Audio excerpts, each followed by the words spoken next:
Hi, and good morning to each of my dear students. Today, we are going to read a poem from your main textbook Flamingo, which has been prescribed for class 12 students. The name of the poem is Keeping Quiet, and it has been written by Pablo Neruda. Keeping Quiet. Doesn't this title sound strange to you? Why does the poet want us to be quiet? Whereas the quietness is not the name of life. The only answer is he only wants to lessen the distraction caused by man by doing nothing. Now, to make the title more clear to you, let me compare it with COVID 19. As you all know, that coronavirus pandemic is the greatest challenge we all are facing since World War II. This is an infectious disease affecting many countries globally, and at the same time, there are no specific vaccines or treatment. So, the only and the best way to prevent its transmission is to avoid social gatherings and to maintain social distance. So, there is specific basis and epidemiological significance for the lockdown periods announced by our Honorable Prime Minister Shri Narendra Modi ji. In short, doing nothing is the best way to fight against this deadly virus. In the same manner as in the poem Keeping Quiet will set us together and realize the value of collectiveness. I hope the title will be clear to all of you. Let me proceed now. Let us know something about our poet Pablo Neruda. Here you can see the picture of the poet Pablo Neruda. Pablo Neruda, he was born on July 12, 1904 and died on September 23, 1973. His pen name was Neftali Ricardo Reis Basalto. He was born in the town of Parral in China, which is situated in South America. His poems are full of easily understood images. All of his works are translated into many foreign languages. Pablo Neruda is one of the greatest and most influential poets of the 20th century. He won the Nobel Prize for the Literature in the year 1975. Now I am going to start the poem. I'll read the poem stanza-wise and try to explain each and every line. This is my request. You all will listen to the lines of the poem very carefully and try to understand them. Now stanza 1. Now we will count to 12 and we will all keep still. For once on the face of the earth, let us not speak in any language. Let us stop for 1 second and not move our arms so much. Now let me start the explanation. Here in the beginning line, the poet urges each of us to count up to 12 and be quiet. Now the question arises, why did the poet choose the number 12 only? Okay, this is due to several reasons. Let me tell you. 12 is a universal number. It represents 12 hours on a clock which rules our life. Or also you can say there are 12 months in a year. This 12 refers to 12 zodiac signs believed to be controlling forces of our lives. Hence, here in this poem, 12 may be aimed for the preparation for all to be ready to plunge into the state of silence. This was the explanation of first two lines. Now the next lines. Now once on the face of the earth, let us not speak in any language. In these lines, the poet wants a moment of silence on earth. When no language is spoken, hence there will be no language barrier between the people. they will all be united with one universal and invisible force, that is silence. During this 1 second, you will not even move your body limbs. Here he affirms that humans are more important and identity of human beings is on earth is a broader realization. You can see this next picture. He also wants to convey that during this 1 second, we all can examine and analyze our mental and emotional processes. That is, we can introspect ourselves and, if required, can think of changing the course of our actions. Now come to stanza 2. It would be an exotic moment, without rush, without engines. We would all be together in a sudden strangeness. Now let me explain the first two lines first. The poet here says that such a moment of silence would be an unusual and exciting one. It will have miraculous consequences. There will be no hurry or no sound of machines to pollute the atmosphere. It will be a strange and unfamiliar moment with stillness all round. Now the next two lines. We all will be together in sudden strangeness.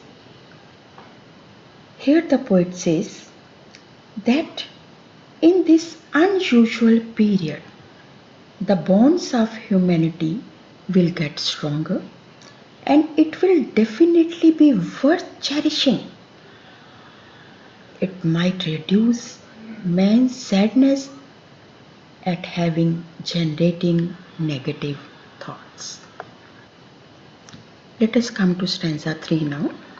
Kindly see the lines. Fishermen in the cold sea would not harm whales, and the man gathering salt would look at the hurt hands. Let me explain these lines now. The fishermen, they kill the whales and cause their extinction. And the salt gathering hands get hurt due to the coarse and rough feel of the salt causing pain to their hands. See the next picture. Thus both nature in the form of aquatic life and humans will be able to recover from their wounds. Now stanza 4. Those who prepare green wars, wars with gas, wars with fire, victory with no survivors, would put on clean clothes and walk about with their brothers in the shade doing nothing.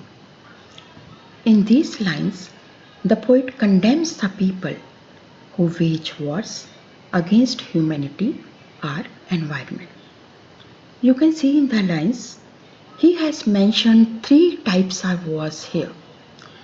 The first is the green war, that is environmental degradation caused by man's mindless activities. Next, he mentions wars with gas and wars with fire, meaning that man kills other human beings with the help of biological and nuclear weapons and poisonous gases. See the line, victory with no survivors. Here, he confronts us with the reality that these warmongers become victorious with no survivors left. The poet mocks at the victory of these people who get victory over destruction. Now see the last 2 lines of this stanza. And walk about with their brothers in the shade doing nothing.